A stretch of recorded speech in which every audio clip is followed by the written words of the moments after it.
Hello दोस्तों आज के इस वीडियो में हम लोग पढ़ने जा रहे हैं UEET के जो इल्यूमिनेंस वाला चैप्टर है, ठीक, इल्यूमिनेशन वाला चैप्टर है, उसके हम लोग ऑब्जेक्टिव सॉल्व कर रहे हैं। बहुत ही अच्छी तरीके के यहाँ पे ऑब्जेक्टिव करवाए जा रहे हैं।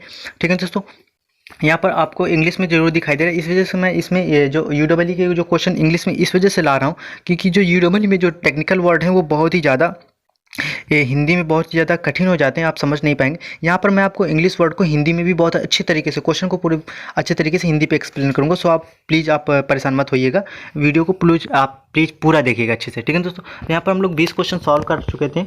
अब यहाँ पर 21 नंबर क्वेश्चन की तरफ चलते हैं। 21 नंबर हमारा क्वेश्चन है कि filament of GLS lamp is made of. जो हमारा फिलामेंट लैम्प होता है, जो हमारा GLS लैंप होता है, उसका जो फिलामेंट होता है वो किसके मतलब किस पदार्थ का बना होता है। पहला तो इसमें दिया गया टंगस्टन, दूसरा कॉपर, तीसरा कार्बन या फिर एल्यूमिनियम। तो मैं आपको बता दूं कि जो हमारे GLS लैंप होता है तो इसका जो हमारा फिलामेंट होता है वो बना होता है टंगस्टन का। किसका बना होता है? टंगस्टन का।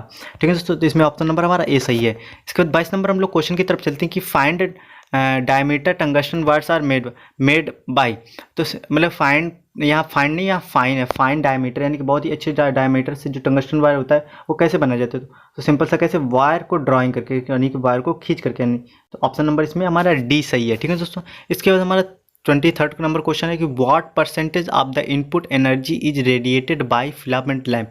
यानी कि जो हमारा फिलामेंट लैम्प होता है उसकी जो हमारी इनपुट एनर्जी का कितना होता है कि जो रेडिएट करता है। तो सिंपल से उसका कितना 10 to 15% ही क्या करता है? रेडिएट करता है यानी कि निकालता है। यानी कि सपोज आपने 100 वाट दिए तो 15 वाट ही बार बार निकल रहे हैं, बाकी आपका वेस्ट ऐसे ही हो रहा है, मतलब हीट के थ्रू हो रहा है। ठीक है, लाइट आपको प्रॉपर कितनी 10 से 15% वाले ही मिल रही है। ठीक है दोस्तों, इसके बाद 24 नंबर हमारा क्वेश्चन है कि विच of the following lamp is the cheapest. यानी कि ये जो ऑप्शन देख रहे हैं आपको, चौथा fluorescent lamp, mercury vapour, GLS lamp या सोडियम वेपर, इनमें से सबसे सस्ता कौन सा, सबसे सस्ता कौन सा लैम्प होता है? तो मैं आपको दोस्तों बता दूं कि जो इसमें सबसे सस्ता लैम्प होता है वो होता है GLS का। कौन सा होता है? GLS लैम्प होता है, वो बहुत ही ज़्यादा सस्ता होता है। ठीक है दोस्तों, इसके बाद हमारा 25 नंबर क्वेश्चन क्या है? 25 नंबर क्वेश्चन है कि विच of the following is not the standard rating of GLS lamp. देखिए दोस्तों, अब ये GLS लैम्प के इसके बारे में बहुत ही अच्छी तरीके से मतलब कहीं ना कहीं क्वेश्चन बहुत अच्छे आ रहे हैं और इस तरीके का फैक्चुअल क्वेश्चन भी आने हैं। यानी कि बहुत ज़्यादा ऐसा नहीं कि बहुत ज़्यादा टफ आएंगे, ऐसे सिंपल से क्वेश्चन आएंगे, थोड़ा सा डाटा बेस्ड भी आएंगे। तो मैं आपको बता दूं कि जो हमारा GLS लैम्प होता है उसकी जो not the standard rating of, ये जो स्टैंडर्ड रेटिंग नहीं होती वो होती मेरी कौन सी नहीं होती? 75। कौन सी? 75 वाट हमारी स्टैंडर्ड रेटिंग नहीं होती है। इसके बाद हमारा option number option number B सही है। इसके बाद हम 26 नंबर क्वेश्चन की तरफ जाते हैं। इन houses the illumination in the range of.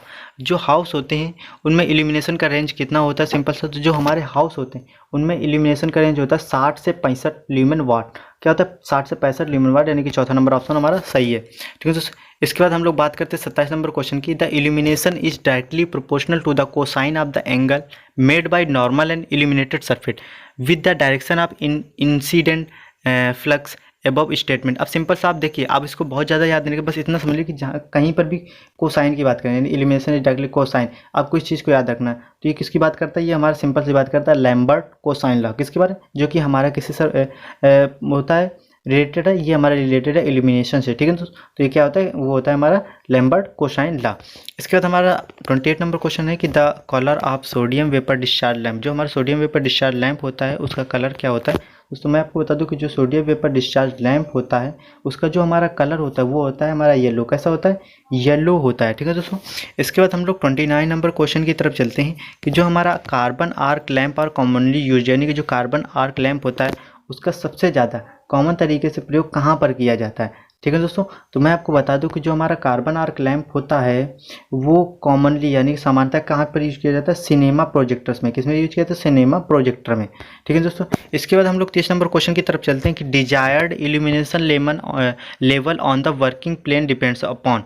यानी कि जो डिजायर्ड यानी कि कितना हमें कहीं पर इल्यूमिनेशन चाहिए, ये किन सब चीज़ों पर डिपेंड करता है, किन किन चीज़ों पर डिपेंड करता है? तो पहले इसमें बताएगी कि एज ग्रुप ऑफ ऑब्जर्वर, यानी कि जो व्यक्ति काम कर रहा है उसकी एज ग्रुप क्या है। Whether the object stationary or moving, यानी कि वहाँ पर जो जिसके ऊपर हमारी लाइट पड़ रही है वो ऑब्जेक्ट, वहाँ पर जो ऑब्जेक्ट है वो एक जगह पर स्थिर है या फिर मूव कर रहे हैं। तीसरा नंबर इसमें कहा गया कि size of the object to be seen, यानी कि इसमें ये पूछा गया कि जो हमारा व्यक्ति है उससे और जो व्यक्ति मतलब वस्तु है तो उनके बीच की दूरी भी कितनी है। ऐसे तो नहीं कि कोई चीज़ बहुत दूर रखी हो तो वहाँ पर आपको ज़्यादा लाइटनिंग की व्यवस्था करनी पड़ेगी। Whether the object is to be seen for longer duration और short duration of the time, या फिर हम लोग क्या कर रहे हैं कि जो ऑब्जर्वर है उसको बहुत ज़्यादा समय के लिए बहुत कम समय, ऐसा कैसे मतलब किस तरीके से देख रहे हैं।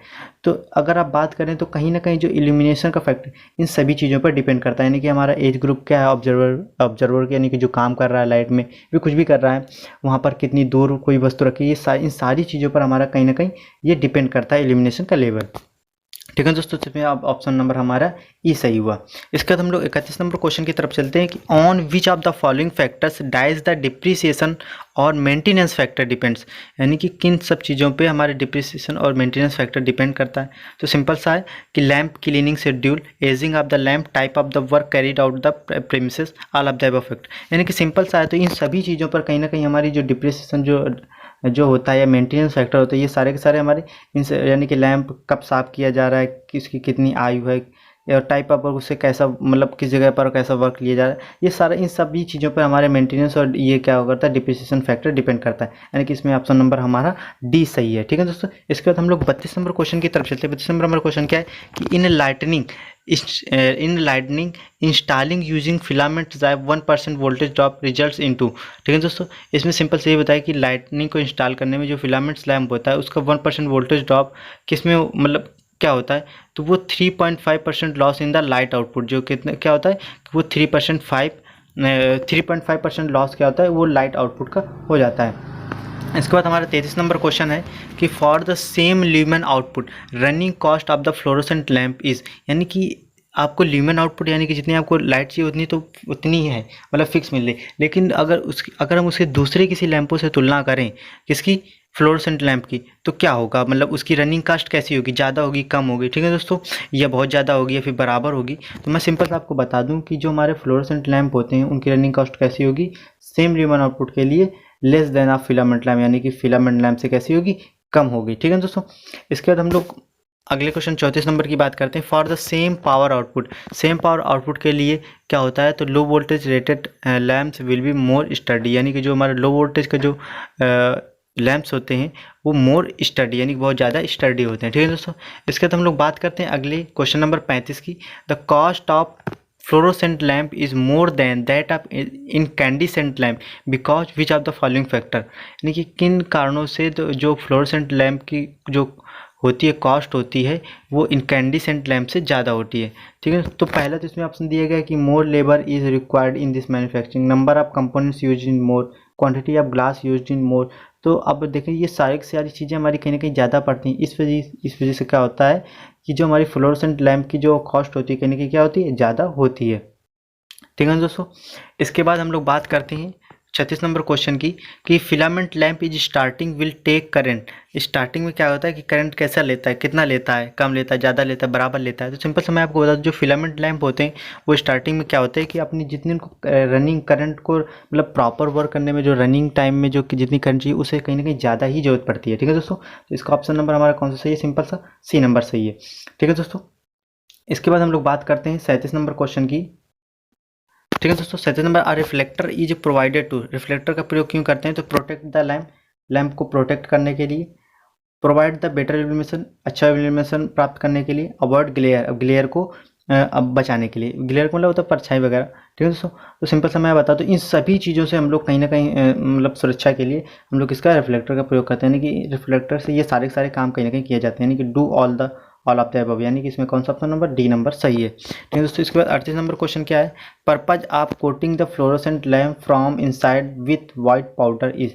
जो हमारे क्या होता है कि जो हमारे फ्लोरोसेंट ट्यूब होते हैं उनके अंदर क्या होता है कि एक वाइट पाउडर की कोटिंग कर दी जाती है, वो उसका क्या उद्देश्य होता है एक्चुअली में, तो उसका जो मैं आपको बता दूं, to change the colour of the light emitted to the white, यानी कि उससे हमें सफ़ेद कलर निकालने के लिए हम लोग ऐसा करते हैं। ठीक है दोस्तों, वो मोस्टली फास्फोरस का होता है वैसे। ठीक है दोस्तों, तो इसके बाद हम लोग बात करते हैं। ठीक है, तो इसमें से इसमें दोस्तों सॉरी इसमें 38 नंबर जो क्वेश्चन है इसमें से हम लोग वाइट कलर को निकालने के लिए नहीं, एक्चुअली मैं आपको बता दूं कि जो उसके जो पाउडर यूज होता है वो उससे जो रेडिएशन निकलती है हार्मफुल उनको रोकने के लिए किया जाता है एक्चुअली में। ठीक है दोस्तों, वैसे वाइट कलर तो निकलती है लेकिन जो एक्चुअली में उसका जो प्रयोग है वो हमारा लाइट रेडिएशन जो है ना उनको रोकने के लिए होता है। तो इसका ऑप्शन नंबर हमारा डी सही है। ठीक है दोस्तों, इसके बाद हम लोग 39 नंबर क्वेश्चन की बात करते हैं। Will need lowest level of elimination, कहाँ पर सबसे कम लेवल की जो एलिमिनेशन की जरूरत होती है। तो मैं आपको बता दूं कि कहाँ पर रेलवे प्लेटफॉर्म पर सबसे कम एलिमिनेशन की जरूरत पड़ती है। ठीक है दोस्तों, इसमें से ऑप्शन नंबर हमारा बी सही है। इसके बाद हम लोग 40 नंबर क्वेश्चन की बात करते हैं। Due to moon light elimination is nearly, यानी कि मून लाइट से एलिमिनेशन कितना होता है। ठीक है दोस्तों, तो सिंपल सा मैं आपको बताता हूँ कि मून लाइट से हमारा एलिमिनेशन कितना होता है। इन ऑप्शनों के अकॉर्डिंग हमारे कितना सबसे बहुत ही कम होता है, यानी कि 0.3, यानी कि आप मून लाइट में बहुत ज़्यादा कुछ देख नहीं सकते हैं। ठीक है दोस्तों, इस तरीके से आपने देखा कि यहाँ पर मैंने कितने 40 ऑब्जेक्टिव आपको कंप्लीट कर, इस तरीके से और भी ये सारे सारे हैं, मैं आपको कंप्लीट करवाता रहूँगा। ठीक है दोस्तों, अगर आपको ये थोड़ा सा भी हेल्पफुल लग रहा है वीडियो, तो प्लीज़ वीडियो को लाइक कीजिए और चैनल को अगर अभी तक सब्सक्राइब नहीं किया तो प्लीज़ सब्सक्राइब कर लीजिए और अपने फ्रेंड्स वगैरह में भी ग्रुप मतलब शेयर कर दीजिए ऐसे वीडियो, ताकि उनकी भी हेल्प हो जाए। ठीक है दोस्तों, अगर आप इसकी PDF चाहते हैं तो प्लीज़ आप हमारे टेलीग्राम चैनल को ज्वाइन कर लीजिए। उसकी लिंक हमारे डिस्क्रिप्शन पर दी गई है। अदरवाइज का नाम हमारा पॉलिटेक्निक लर्निंग 77, जो कि हमारे यूट्यूब चैनल का ही नाम है। ठीक है दोस्तों, यहाँ पर सेकंड सेमेस्टर, फोर्थ सेमेस्टर और सिक्स सेमेस्टर सभी सेमेस्टर की ऑब्जेक्टिव क्लासेस बहुत ही अच्छी तरीके से कंप्लीट की जा रही हैं। यहाँ पर मैंने IMRE को बहुत ही नेक्स्ट लेवल, बहुत ही अच्छे लेवल से कंप्लीट किया और यहाँ पर मैंने 200 ऑब्जेक्टिव किसके IMRE के केवल अभी कंप्लीट कर मतलब अपलोड कर दिए और भी कंटिन्यूस अपलोड कर रहा हूँ। ठीक है दोस्तों, और थ्योरी क्लासेस भी बहुत ही अच्छी तरीके से मैंने यहाँ पर सॉल्व कर दिया है। ठीक है दोस्तों, और तो इस तरीके से यहाँ पर EDD आपको, हाँ दोस्तों मैं आपको बता दूँ EDD सेकंड के भी आपको लेक्चर मिलने शुरू हो गए, तो प्लीज़ जाके देखिए वहाँ पर और सपोर्ट करिए। थैंक यू दोस्तों।